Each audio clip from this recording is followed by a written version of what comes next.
Welcome to Dark Archive History. This is the place where myths blur into power, where secret societies shape nations, and where history hides its darkest architects.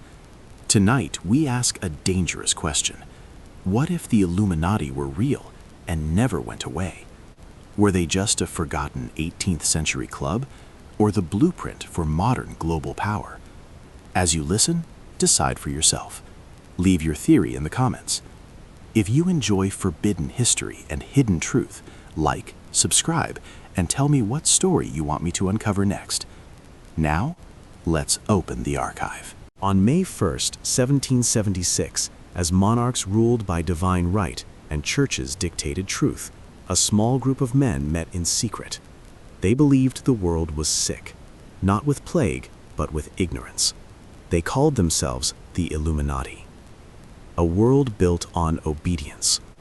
Europe in the 18th century was not free. Kings ruled absolutely. The church controlled education. Questioning authority was dangerous. Knowledge was power, and power was guarded. Most people lived and died without learning to read. To think freely was considered rebellion. Adam Weishaupt. At the center of this rebellion stood Adam Weishaupt, a professor of law at the University of Ingolstadt, a man trained by Jesuits but disillusioned by them. Weishaupt believed religion had been weaponized, that fear kept people obedient. That enlightenment had to be forced into the light. But openly preaching such ideas would mean imprisonment, or worse. So he chose secrecy. The Order of the Illuminati. Weishaupt founded the Order of the Illuminati in Bavaria. Its mission? Destroy superstition, end religious control, replace monarchies with reason. Members adopted code names. Meetings were hidden inside other clubs. Recruitment was selective. Silence was law. The power of symbols. The Illuminati understood something dangerous. Symbols speak louder than words. They adopted imagery that suggested knowledge hidden from the masses. Light over darkness, eyes over pyramids, truth revealed only to the initiated. These symbols would outlive the order itself. Infiltration through friendship. Rather than recruit openly, the Illuminati infiltrated existing groups, especially the Freemasons. Many members didn't even know they had joined something deeper. Step by step, loyalty shifted. The order spread quietly across Europe, and governments began to notice. The fear begins. Rumors spread that the Illuminati controlled judges, that they planned revolutions, that kings would fall. Some of this was exaggerated. Some of it was not. By the 1780s, the Illuminati had enemies in high places, and those enemies were watching. The first cracks. Letters were intercepted, meetings exposed, informants turned. The Bavarian government issued decrees banning secret societies. Homes were raided, documents seized. What authorities found terrified them. Erasure. By 1785, the Illuminati were officially outlawed. Members fled, burned records, denied involvement. The order was declared destroyed. But destruction on paper does not always mean death in reality. When the Illuminati were outlawed in Bavaria, history recorded their defeat. But history rarely records what happens next, because ideas do not die when organizations are banned, they mutate. The silence after the ban. By 1785, the Illuminati no longer met openly. There were no more official gatherings, no more recruitment rituals, no more written decrees. But Europe was already changing. Kings were nervous, churches were defensive, the public was restless. And in that chaos, the Illuminati became something far more powerful than a living order. They became an explanation. Revolution needs a villain. In 1789, the world cracked open. The French Revolution erupted. The monarchy collapsed. Nobles were executed. The church lost its grip. Blood soaked the streets of Paris. And terrified elites asked the same question. Who taught the people to rebel?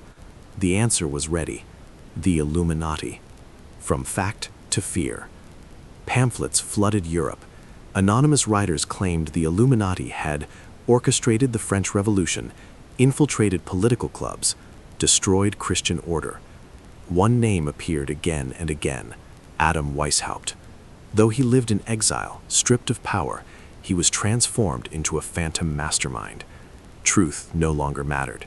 Fear did. The birth of the conspiracy. Two influential men sealed the Illuminati's mythical status: Augustin Barruel, a Jesuit priest; John Robinson, a Scottish scientist. Both published books claiming secret societies were manipulating world events. Their works spread fast.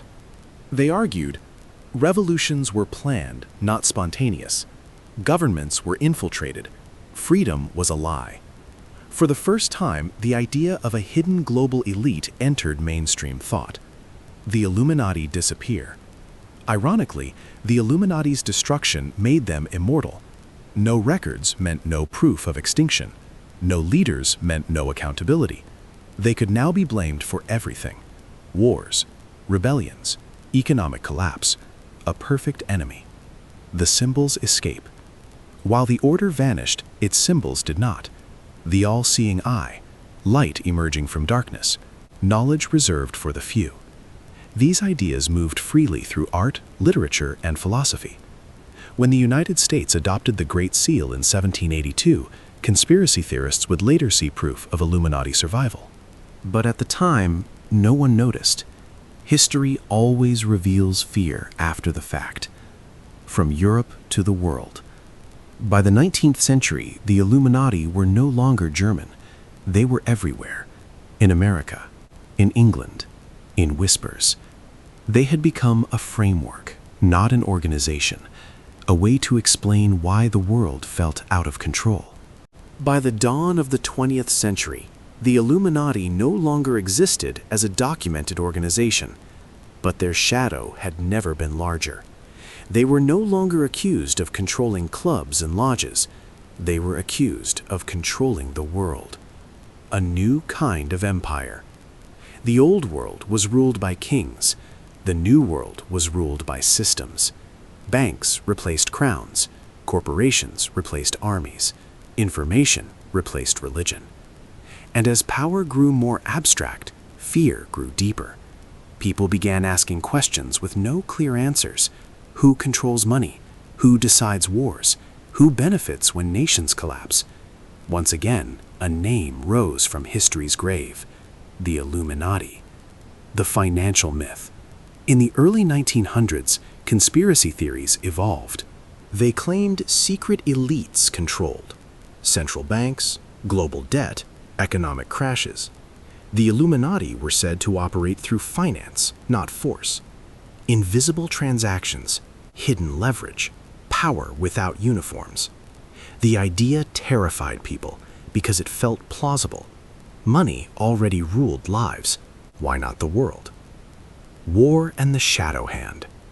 World War I shattered empires. World War II destroyed millions. Between the chaos, conspiracy theories hardened. Some believed wars were engineered, not fought, that conflict was profitable, that suffering was collateral. No proof was ever found, but belief does not require evidence, only repetition. The rise of the New World Order. After World War II, global institutions emerged: United Nations, World Bank, International Monetary Fund. They promised stability. Critics saw something darker: a single world system, centralized authority, global obedience. The phrase New World Order entered the public mind, and once again the Illuminati were named as its architects. Symbols in plain sight. People began noticing patterns: the all-seeing eye on currency, pyramids in architecture, repeating numbers, hidden gestures. Coincidence became confirmation. Art became evidence. Every symbol was suspect. Every powerful figure a potential member. The Illuminati became omnipresent, because once you believe in a hidden pattern, you see it everywhere. Hollywood and the myth machine. By the late 20th century, the Illuminati entered popular culture. Movies, music videos, television. Artists used the symbols deliberately, sometimes as satire, sometimes for shock, sometimes for mystery. But symbolism without context becomes fuel. What was once entertainment became proof to believers. The myth fed itself. The digital age. The internet changed everything. Information lost its gatekeepers. Anyone could publish anything. Conspiracy communities exploded overnight. Old fears were recycled with new visuals. The Illuminati became immortal online. Videos, forums, endless theories. No central authority could kill the idea anymore. Why the myth survives. The Illuminati endure because they explain discomfort. They give chaos a cause. They give suffering an enemy. They give fear a face. In a world where power feels distant and unaccountable, a hidden master makes emotional sense, even if it isn't real. Every myth survives because it answers a question. The Illuminati answer one of the oldest questions humanity has ever asked. Who is really in control? What history can actually prove? Let us return to the facts. The Bavarian Illuminati existed from 1776 to 1785, had fewer than 3,000 members, were outlawed, exposed, and dismantled, left behind letters, membership lists, and internal documents. They did not control governments. They did not rule banks. They did not survive as a secret global empire. History is clear on this point. The original Illuminati ended, but the story did not. Why secret societies terrify us? Humans fear what they cannot see. Invisible threats feel larger than visible ones. When power is distant, when decisions are made behind closed doors, the imagination fills the gap. Secret societies become symbols for inequality, corruption, lost control, broken trust. The Illuminati became a mirror, not of reality, but of anxiety. Conspiracy as comfort.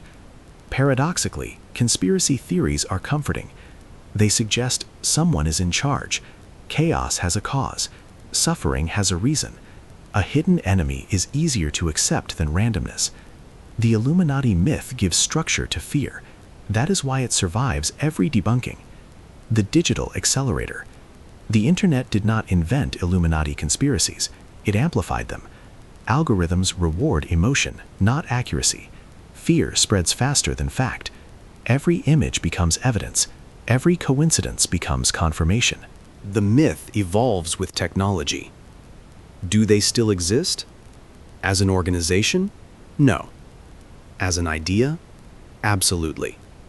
Today, Illuminati is shorthand for unaccountable power, elites beyond reach, systems too complex to understand. It is no longer about a group. It is about a feeling. The real danger. The danger is not the Illuminati.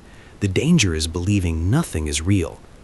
When every institution is a lie, when every expert is corrupt, when every event is staged, truth becomes impossible. And without truth, fear rules. The final question. Perhaps the Illuminati never ruled the world.